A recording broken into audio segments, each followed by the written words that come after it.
When the moon hits your eye with its renegon lines, that's Tsukiyomi. When a tree grabs your thigh but you've been hypnotized, that's Tsukiyomi. Alright, welcome back. For the big video, part 1. It's been a long time coming. This is going to be interesting. This is going to be long. This is going to be a little different, but a little the same. What is this going to be? Kind of a combination of all the elements of the other videos. There's going to be cards. There's going to be discussion of stuff in Naruto and unusual elements, questions, things people don't think about, things you don't normally consider. And there's even going to be sort of a what if scenario. Not really a retelling, but more of a what if. A little bit of a story, if you will, for what would the characters do in this scenario. Okay, so let's introduce the topic today. What are we talking about? We're talking about this guy right here. We're talking about Madara Uchiha's Eye of the Moon plan. So, what is the Eye of the Moon plan? Well, it's Madara's quote-unquote solution to war, to a ninja world of turmoil and suffering, of war, of child soldiers, growing up in an era of non-stop constant war among different small groups and clans and tribes and things like that. And I guess having his whole family die, I guess pretty much his whole family die. So what is the Eye of the Moon plan? It's the plan to cast the infinite Tsukiyomi, a grand illusion, on everybody. And as far as I could tell when I read Naruto, it seems like Madara's intentions are just to hypnotize everyone to not do genocide, to hypnotize everyone into not fighting. And that's his solution to conflict. That you can't make the real world a good place because ninjas are too powerful. Conflict will eventually, inevitably come up. So the solution is this huge genjutsu that will illusion everybody into not fighting wars. Now, it's sort of never stated what Madara actually thinks is going to happen. He talks about the Eye of the Moon plan and he talks about a world of dreams, but he doesn't give you like the specific details. He just kind of says like it'll be a world of dreams. Like Obito, he says like you'll be able to see your friend Rin in this perfect world of dreams with no war. And then we know the real canon outcome.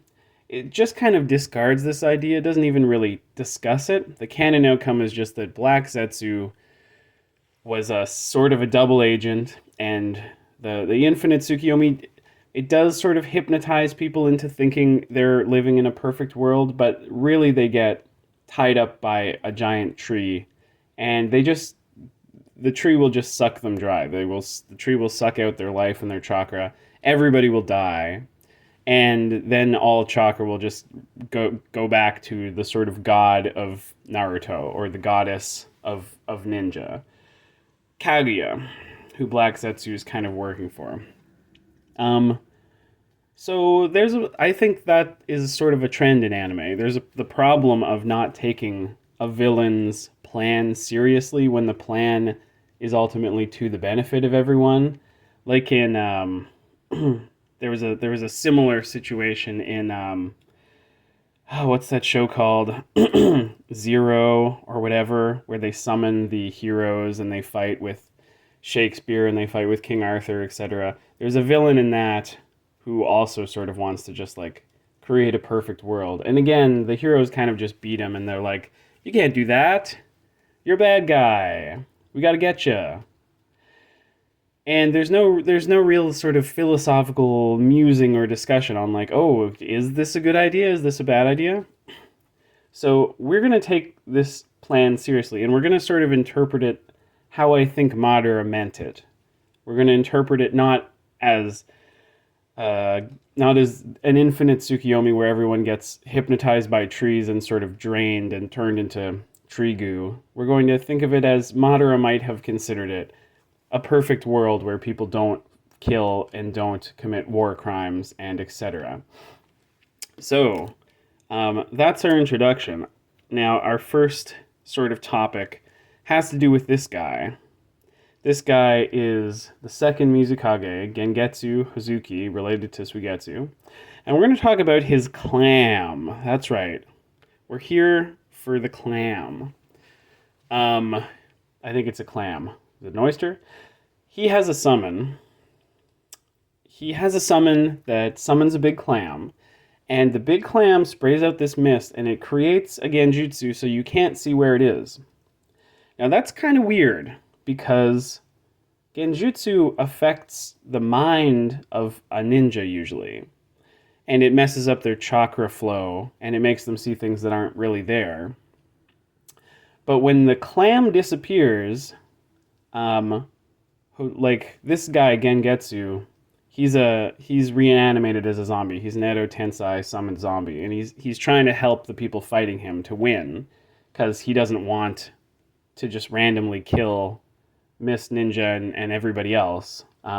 So he doesn't say try to break out of the genjutsu of the clam. He says you have to like find the clam. The clam is hiding, and I think he tries to tell people where the clam is and to destroy it. But this is a very different genjutsu, because like, who is it affecting? Is it affecting the clam? Well, it's not changing the clam's perception, but it's kind of this like area of effect genjutsu. It's like affecting everybody, except not in a way where one person could break out of it or like disrupt their chakra flow so that they could break out of it. It's kind of just like the clam is sort of like the anchorage point for the genjutsu, and like that kind of affects an area. Anybody who's in that area is under the genjutsu. No, you can't break out, because it's getting continually sort of like put onto you. So you have to just find the anchor point and break that, which is the clam. This is sort of relevant to the discussion of what the infinite Tsukiyomi is. And we're going to call this broad spectrum genjutsu. Why are we going to call it that? I don't know. I just thought it sounded cool. So a kind of genjutsu that affects you as long as you're in the area of effect, but you can't like break out of it. It's not sort of disrupting your own chakra flow. It's sort of a big, almost like a dome area of effect. And when you're in the dome, you're under the illusion. So that's genjutsu. No, not genjutsu. That's gengetsu. That's his clam. So we are going to jump in to the part of the war arc where the infinite Tsukiyomi has just been activated. And Sasuke is covering his teammates with a Susanoo. His Susanoo is like blocking their minds from being controlled. So we're going to call this Undercover of Susanoo. Okay, so we're just going to jump right in here. So we got Team 7. Here they are. Sakura, Sasuke, Naruto, Kakashi. And we're under Sasuke's Susanoo.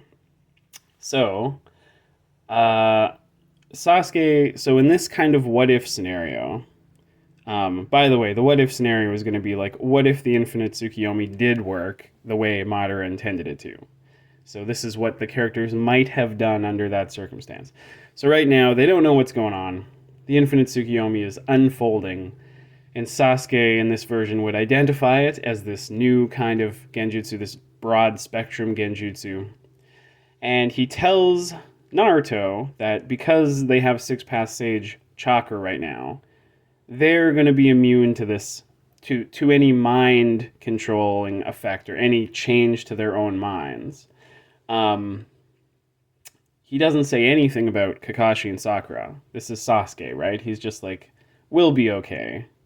So this leads Naruto to sort of give a little bit of Six Path Sage chakra to Sakura and Kakashi, just a little bit, to give them the effect of sort of being immune to any mind control or any like mind altering effect that might change the way they think. this Naruto gives people chakra in the war arc a lot. He heals them, he gives them Kyuubi cloaks, etc. So it sort of stands to reason that he could do this, that he could give them a little bit of six path sage chakra, just enough to like protect their minds. Um, Sasuke, of course, doesn't give a shit about Sakura or Kakashi, which is made clear many times in the war arc. Sakura herself notices it in canon when I think they're up against Madara and he does a big attack, and I think Naruto grabs Sakura and gets her out of the way. And then Sakura like looks over at Sasuke and she's like, "Oh no, Sasuke was much closer to me, but he didn't do a thing. He doesn't care about me at all." Which is true. He doesn't. And that's just a fact. Um, there's another moment right in this moment actually when they're under the Susanoo and Sakura is like, I wonder what's going on out there. This is in the manga. She says, "I wonder what's going on out there." And Sasuke is just so immediately rude to her. He's just like, "Shut up, you idiot. You're useless. Don't even talk to me." And even Kakashi's like, "Oh my god, Sasuke, like what is wrong with you?" And Sasuke replies, "Kakashi, you're not much better. Like you're both useless. You know, only Naruto and I matter. The rest of you are just fodder." So of course Sasuke doesn't offer to give them any six path sage chakra as he continues to not care about them at all. Um, so then we get a brilliant flash of light from the moon. Can't see anything. Everything's white. And then there's quiet out on the big battlefield. The whole alliance is gone. Madara is gone. Everybody's gone. Team 7 doesn't know what is happening. And from where they're standing, nothing seems to be any different. They're on this big, damaged, war-torn battlefield. And there's just no one around. So they don't know what to do. And they can't tell if anything is different. But they don't think any different. Their minds haven't been altered as far as they can tell. And so they just start walking back to Konoha to see what the heck is going on. Okay, so we've reached the new Eye of the Moon plan. So the gang arrive at Konoha, and they will see all of their fellow ninja from the Leaf, who are seemingly oblivious to the war that just ended. And curiously, they'll also see people who they know to be dead, like Asuma and Shikamaru's dad, and they're just walking around, and they seem fine. So the gang does not know what to think, but does not want to sort of involve themselves too deeply in whatever weird version of Konoha this is. So they try to like skirt around the village and observe from a distance. So here are some. Let's talk about Madara. Here are some new elements of the Eye of the Moon plan that are different from canon. Madara has sort of made it so that people have free will on the whole. People under the infinite Tsukiyomi have free will, but they have a mental block that prevents them from doing murder or war, or presumably war crimes or torture or such things. And they can't learn about the infinite Tsukiyomi. This mental block also prevents them from learning that they are under the effect of the infinite Tsukiyomi. They just think everything is totally normal. Okay? Another point is that reality is serving as the basis for this illusion. So most of Konoha is looking the way it normally does. Imagine the infinite Tsukiyomi is like a blanket that covers the world. You can still see the impression of reality underneath it. You can see where like the buildings are and stuff, or you could feel, if it were a blanket, to continue that metaphor, you could like feel the impression of what's really under there. But there are some differences which we will get to, but on the whole, this is real people walking around in the real world. So this is a big difference because people are not just dreaming on their own independently in a cocoon. The real people are walking around in this world, which appears to be identical to the real world in many ways, in most ways. It is an infinite Tsukiyomi. So it's a layer placed on top of reality. It's not just affecting the minds of the characters who are in it, the characters whose minds can be affected, so not Team 7. It is fully able to rewrite reality, so things can be different, much like Itachi's Tsukiyomi is able to do. But on the whole, the infinite Tsukiyomi sort of sticks to the impression of reality, as it normally is.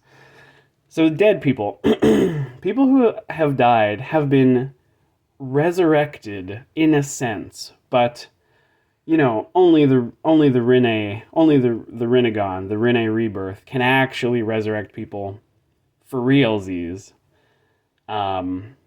Which that was a bit unclear with Madara and his Edo Tensei body. It's like he got resurrected while he was a zombie, even though his Edo Tensei body would not be his normal body. Anyway, it doesn't matter. Madara, here's how he did it, okay? Here's how he did it. Here's how he brought people back to life, quote unquote. He's drawing on people's memories and the hopes and memories of everyone who's really alive in Infinite Tsukiyomi. And he is recreating people who died, who were important to the people who are alive. And these are called memory clones. These are a very sophisticated kind of 6-path sage level jutsu of clones who are indistinguishable from real people, and they act in the way you are accustomed to them acting because their personalities are recreated from people's memories. So people's memories get sort of like siphoned off. They still keep them. They don't lose their memory. But they get siphoned off and put inside of these clones. So you could say these are idealized versions. They're very similar to how you would expect the person to act in real life. Although I suppose the real person might have acted differently because these people are only built of memories and impressions. They're sort of an idealized version of the person because people will tend to remember people fondly or remember sort of like good versions of them. So that is what these dead people are. They are memory clones. They have the memories of people who knew them, so they know the types of things that they did in their real life. And again, they have the mind block too, so they don't know that they are dead. They don't know they're in an infinite Tsukiyomi. There's real people walking around and memory clones walking around, kind of indistinguishably. The only people who know who actually is dead in real life would be Team 7. Okay, so no one can learn about it. And the other differences that Madara has sort of like hand-picked will become relevant as we move through it. So that's the basis of this infinite Tsukiyomi. We got hypnotized to not do war crime, and we got dead people walking around. The people who are alive don't have memories of the dead people ever dying. It's as if the people who died had always been alive. So, everyone's memory just kind of like fills in the gaps. If it's Neiji's dad, Neiji doesn't have memories of like his dad dying. His memory just kind of like fills in the gaps as though his dad has always been alive. Okay, so this section we'll call Convergence. Okay, so Naruto and Sasuke, because they have six path sage chakra, they sense Madara, and they skirt around Konoha so they don't have to go in and figure out what it would mean to talk to somebody under the illusion, or if people will try to stop them. They just don't know, so they don't bother with it. And in the like mountainous region behind Konoha, they see this nice shrine, probably like Shinto-looking Japanese shrine that they haven't seen before. And Madara is in there, and he's just peacefully meditating. He's not trying to attack them. Naruto wants to fight him right away, and says, he'll save everybody, he'll beat Madara. What you would expect from Naruto. Madara doesn't attack them. He tells them that he has created the perfect solution to suffering. It's something nobody else could do, not even Hashirama, but he's done it, he's saved everybody, the world is fixed, the broken world has been cured. And at, seeing Naruto's dissatisfaction, or Team 7's dissatisfaction, they want to fight, they want to, change what Madara has done. Madara says that they can't really judge his world yet, because they have just come from the world of pain and suffering. They've just come from war, and so they aren't ready to experience a world without suffering. So he tells them, if you still feel this way, I want you to come back in a certain period of time, maybe a couple months or something. And I want you to tell me how you feel about this world after you've actually spent some time in it. Because I don't want to hear I don't want to hear your rejection of this world now when you are so full of suffering and pain. Obviously, you're not going to accept this world of peace. So I'm going to make you live here for a while, because I am convinced that this is the perfect solution. And then you're going to come back, and then I'll actually listen to what you say. And Naruto obviously doesn't like this, and he says the world's all phony, and he's going to beat Madara right here and now. And Madara says, nope, and the shrine disappears, and Team 7 is back at the entrance to Konoha. And they can't sense Madara anymore. He's gone. So, the next section is called Life in an Illusion. So this has the potential to be kind of a fun arc of the story, if this was part of the manga or part of the anime. Because with nothing else to do, the main characters just have to go around and live in this world where people they know aren't dead. And lots of the Naruto movies and some filler in the anime kind of play with this idea or discuss it in the Infinite Tsukiyomi. Some of the episodes show like people's dreams and what it's like in a world where a lot of people aren't dead. It can be fun to see Naruto's parents, what they would have been like had they lived, or the Uchiha clan is still alive, whatever it is. It's just sort of a what if scenario, and it's fun and it's goofy. So this would be a good time for sort of gags and shenanigans with characters who aren't normally peaceful characters. And we'll explore that as we go in to the first section. Each of Team 7 is going to have their own little section of what are they doing in this world? How do they interact with it? How do they interact with people in the Infinite Tsukiyomi now that the world is peaceful, now that there is no war? And the first and simplest character to do this with is going to be Sakura. So Sakura is the easiest to talk about because she has no real bonds. Really, in canon, we know nothing about her parents through the whole run of the manga, and I see no reason to introduce them here. We don't know anyone she really cares about except Sasuke and Naruto, and I guess Kakashi and Tsunade. She doesn't have a tragic backstory like the boys. She has a fight with Ino when she's a kid, and she has a big forehead. Tsunade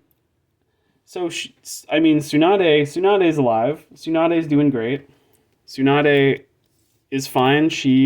Her younger brother, and her husband, love interest, Dan and Kawaki, Dan, her boyfriend, Kawaki, her younger brother, are all alive. And Tsunade's having a great time. She's not even an alcoholic anymore.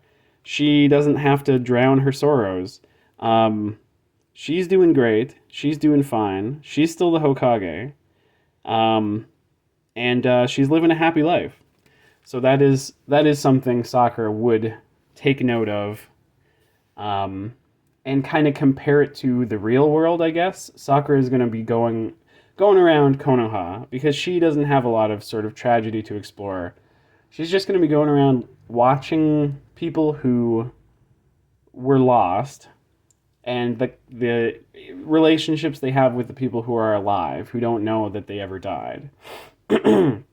um, Sakura is not going to see people like, I don't know, like Chio. I mean, Chio was really old. Madara, like, didn't bring back people who are really old. And that includes Hiruzen, because that's too complicated to have Hiruzen back. He got kind of retcon lore fucked, and I mean, did he do the Uchiha massacre? Sort of. So he's like kind of responsible for that. Um, and all the stuff with Naruto about how he was supposed to look after him but didn't. So none of that makes any sense. So we're not going to get into that. He just didn't bring Hiruzen back because Hiruzen's really old. Hiruzen's dead. He's not back. Danzo, similarly, is not back. No one cared about Danzo, so he didn't come back as a result.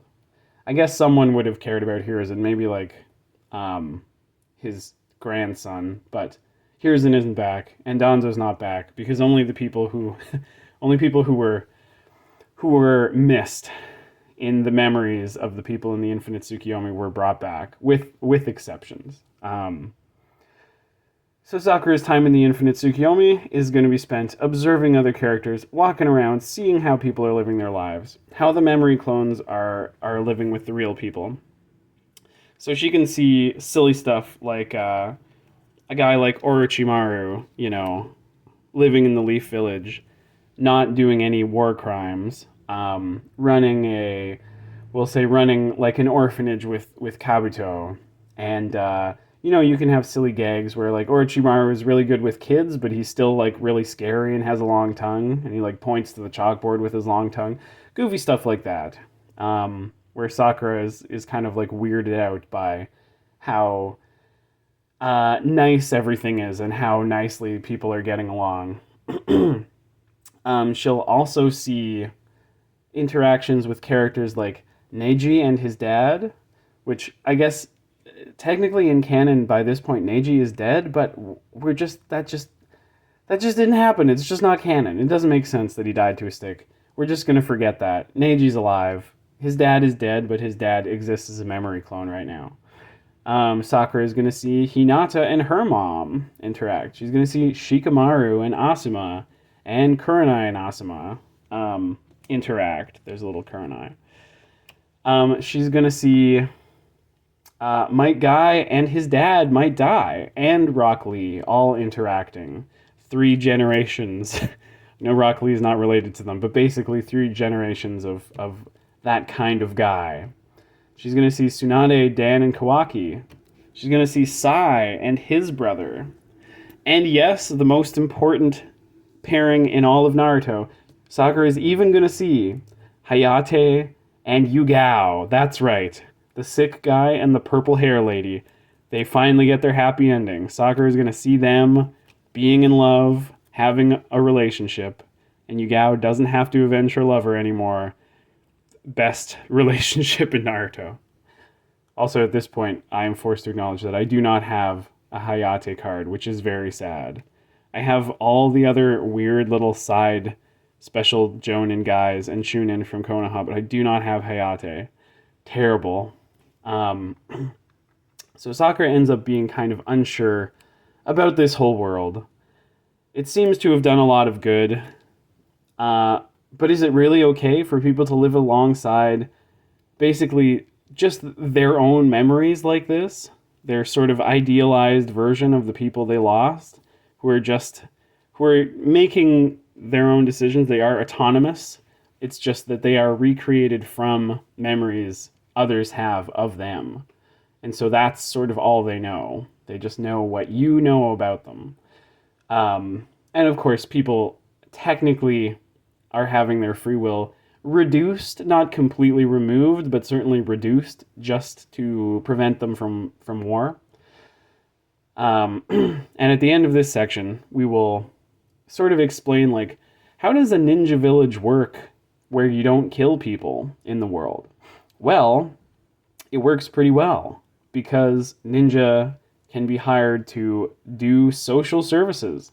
They can build houses and communities with like earth style and wood style and stuff. Water style users can transport goods and help sail ships.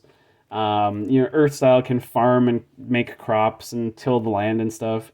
And kids still go on their little missions to get cats out of trees, but there's a lot greater emphasis placed on like the utility of ninjutsu rather than its lethal or deadly effect.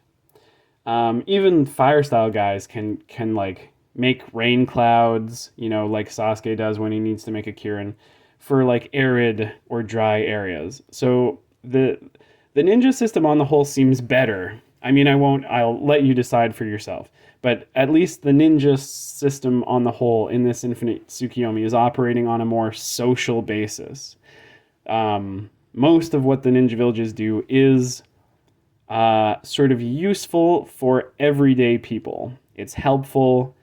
It provides some kind of service that doesn't have to do with espionage or murder or destruction of any kind, or destabilizing a region or anything like that.